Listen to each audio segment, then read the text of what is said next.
इस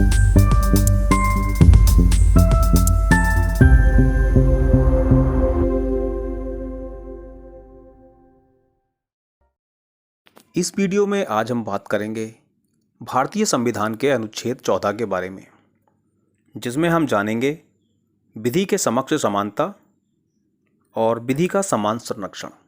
और इस चीज़ को समझने के लिए हमें जानना होगा रूल ऑफ लॉ और इससे संबंधित केस लॉ, जिनकी मदद से इस अनुच्छेद को एक सही आकार मिला है। सबसे पहले बात कर लेते हैं रूल ऑफ लॉ की। A.V. डाइसी ने अपनी किताब the law of the constitution में डेवलप किया था रूल ऑफ लॉ का कॉन्सेप्ट। इस कॉन्सेप्ट के अनुसार कोई भी व्यक्ति जिसने कोई ऐसा कार्य किया है जो न्याय संगत नहीं है, चाहे वह किसी भी पद या किसी भी रैंक पर क्यों ना हो, सभी पर कानून समान रूप से लागू होगा।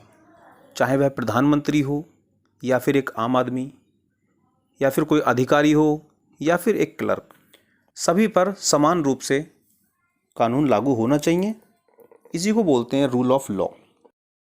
अब बात कर लेते हैं अनुच्छेद 14 की मेन पॉइंट की, जो है विधि के समक्ष समानता और विधि का समान संरक्षण।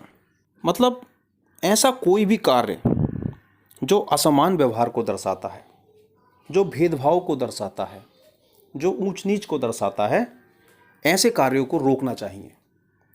यह है विधि के समक्ष समानता, अर्थात इक्वलिटी बिफोर लॉ। ये एक नेगेटिव अप्रोच है, यानी कि एक नकारात्मक अप्रोच है। और दूसरा है इक्वल प्रोटेक्शन ऑफ लॉ, यानी कि विधि का समान संरक्षण, जो हमें बताता है कि ऐसे कानून बनाने चाहिए जो समानता लाएं। ये एक सकारात्मक अप्रोच है। इक्वलिटी बिफोर लॉ ये इंग्लिश लॉ है, यानी कि ब्रिटिश से लाया गया लॉ है। और इसका सबसे अच्छा उदाहरण आपको देखने मिलेगा जो न्यायालय में लेडी जस्टिस, यानी कि न्याय की देवी की जो मूर्ति लगी रहती है, उनकी आंखों पर हमेशा काली पट्टी लगी रहती है। इसका मतलब होता है कि जब न्यायाधीश द्वारा कोई फैसला सुनाया जाए तो उसमें यह कभी भी नहीं देखना चाहिए कि सामने वाला व्यक्ति किस पद पर है, किस रैंक पर है, अमीर है या गरीब है, कमज़ोर है या ताकतवर है। फैसला कानून के हिसाब से एक समान रूप से सुनाना चाहिए, जैसा कानून कहता है। यहाँ भेदभाव नहीं होना चाहिए। दूसरा है इक्वल प्रोटेक्शन ऑफ लॉ, यानी कि विधि का समान संरक्षण। ये अमेरिकन कॉन्सेप्ट है। ये कहता है कि ये बिल्कुल ज़रूरी नहीं है कि हर व्यक्ति पर एक तरह से कानून लागू हो। मतलब सुनने में आपको लग रहा होगा कि एकदम से ये उल्टा कैसे हो गया। असल में ये उल्टा नहीं है। आप ऐसा समझ लीजिए कि दो व्यक्ति हैं। एक व्यक्ति 2 रोटी खाता है और एक दूसरा व्यक्ति 5 रोटी खाता है। तो आपके हिसाब से क्या होना चाहिए? दोनों को 2-2 रोटी देनी चाहिए, या दोनों को 5-5 रोटी देनी चाहिए, या दोनों को उनकी ज़रूरत के हिसाब से रोटी देनी चाहिए? आप कहेंगे कि ज़रूरत के हिसाब से रोटी देनी चाहिए, क्योंकि अगर ज़्यादा देंगे तो वेस्ट होगा दूसरे वाले का, और यदि कम देंगे तो एक दूसरा वाला भूखा रह जाएगा। यहाँ हमें दोनों की ज़रूरतों को देखते हुए कानून बनाने होंगे। अब जैसे अगर मान लीजिए महिलाओं के लिए कोई कानून बनता है, तो क्या वो इलीगल हो जाएगा? इलीगल नहीं होगा, बल्कि विभिन्न मापदंडों पर चेक किया गया होगा कि महिलाएं किन मामलों में पीछे जा रही हैं।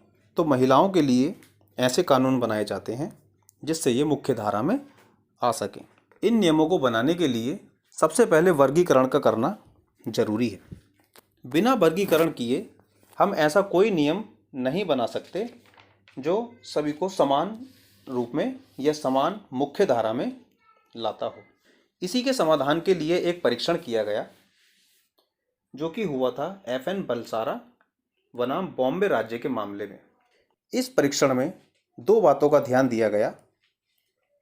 उसमें 2 चीज़ें चेक की गई कि ऐसे क्या कारण हैं जिनकी वजह से असमानता आती है, और दूसरा ऐसे कौन से कार्य हैं जिनकी वजह से इन असमानताओं को दूर किया जा सके। अगर मैं उदाहरण दूं, मान लीजिए कोई स्कूल है और उसमें कक्षा 1 का बच्चा भी है, कक्षा 5 का बच्चा भी है।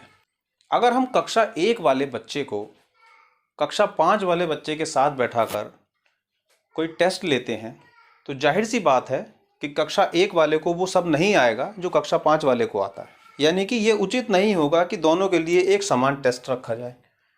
तो ये तो हो गया नज़रिया कि क्या कारण है जिसकी वजह से ये असमानता आ रही है। हम जानते हैं यहाँ पर कक्षा 1 वाले बच्चे को उतना ज्ञान नहीं है जितना कक्षा 5 वाले को है। तो ये तो हो गया उनका वर्गीकरण करना कि क्या कारण है जिसकी वजह से यह असमानता है। दूसरा, इस परीक्षण का मुख्य कारण था कि ऐसा उपाय जिसकी वजह से यह असमानता दूर हो। अब इस कंडीशन में हम क्या कर सकते हैं? क्या हम ये कर सकते हैं कि कक्षा 1 वाले को कक्षा 5 वाले के किताबों से पढ़ा दिया जाए? नहीं ना, ऐसा नहीं करेंगे। बल्कि इसका एक सही समाधान ये है कि कक्षा 5 वाले को कक्षा 5 वाले के लेवल का ही टेस्ट दिलवाया जाए और कक्षा 1 वाले को कक्षा 1 वाले के लेवल का ही टेस्ट दिलवाया जाए। तो ये था वो परीक्षण जिसने इस नियम को सही करने में सहायता की, जो होता है विधि का समान संरक्षण। तो ये थी हमारी आज की वीडियो। आपको आज की वीडियो कैसी लगी कमेंट में बता सकते हैं, और चाहते हैं कि ऐसी तमाम वीडियो आगे भी आती रहें तो चैनल को सब्सक्राइब ज़रूर कर लें। धन्यवाद।